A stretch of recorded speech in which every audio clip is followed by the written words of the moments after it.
The answer on the first one should be 39.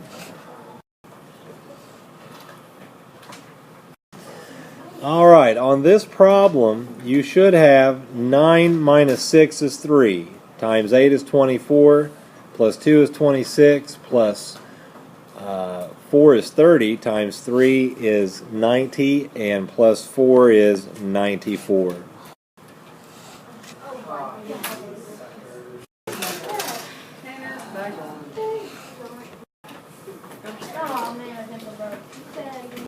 The winning number today is 2.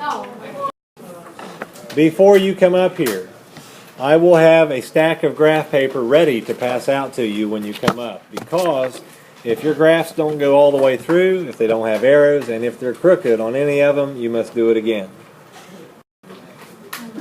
With that happy thought in mind, please come up. 50% had their homework today. Here are the answers. On page 1, notice that they are all perfectly straight. Notice that they all go through the graph. And notice that all of them have arrows at either end. Also, they have problem numbers at each end. If you want to check quickly to see if you had the right answers, look at the shapes that are created in the middle. If you have these shapes, you have them all right. If you don't, something's off somewhere. I'll give you a chance to look this over to see what you have. If your number 1 goes right through here, then you get 1 point. If your number 1 goes this way, then it's off. I got one right on the Page 2, the bonus problem number 10 was concerning things like y, or not y, but in this case it was x equals -3. Anytime you have x equals just a number, it's a vertical line that goes through that number on the x-axis. Anytime you just have y equals a number, in that case it would be going through 3. So it would be a horizontal line through 3 if it were y equals 3. And we'll have some practice over that after this coming up. If I have y equals a -3, notice that it's y equal to just a number, y equals -3. If that's the case, then I find -3 on the y-axis. -3 on the y-axis is where that dot is at. Y equals means it's going to be a horizontal line from left to right. So that's what would have to go in there.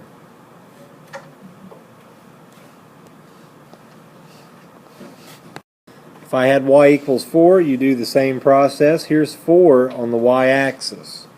And then you're going to draw a line, take it through, and put the arrows on it.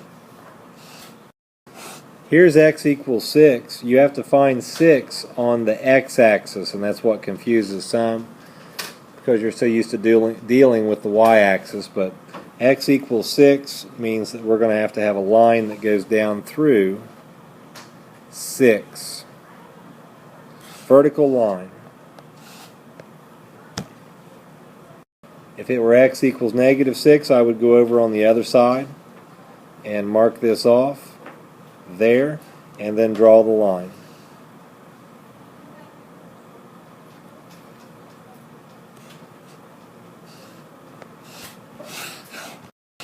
Today's objective.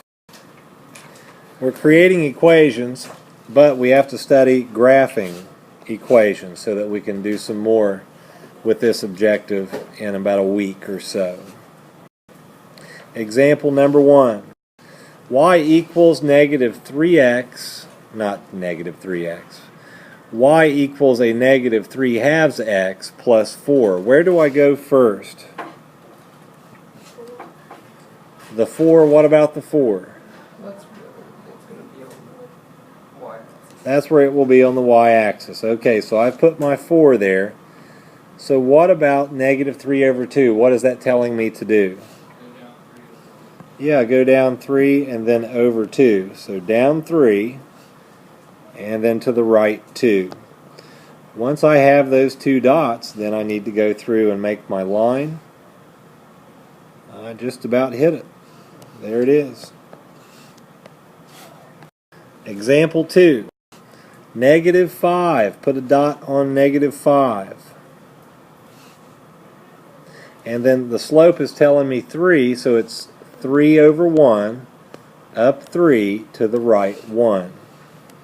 So we'll zoom in and go up 3 and then to the right 1. Make a dot. And we'll draw the line in there. See how close I can get this to start with. Not very.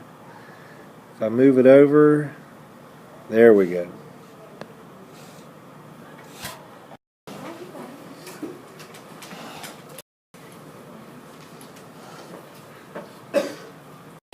You have to find your +2 and make a dot. From there you go down 3 and then to the right 4. Down 3 to the right 4.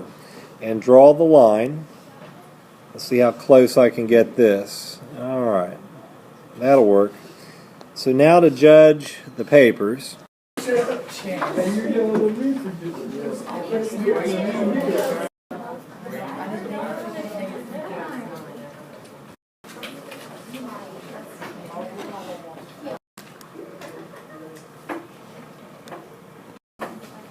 On the practice, you should go to 5 first and make a dot. And the slope is -2, so that's -2 over 1. You go down 2 to the right 1.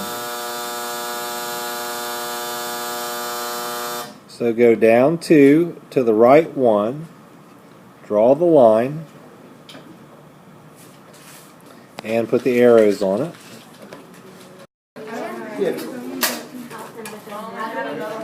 Alright, for your y-intercept, that's going to be 5. The slope is -6, so you go down 6 and then to the right 1.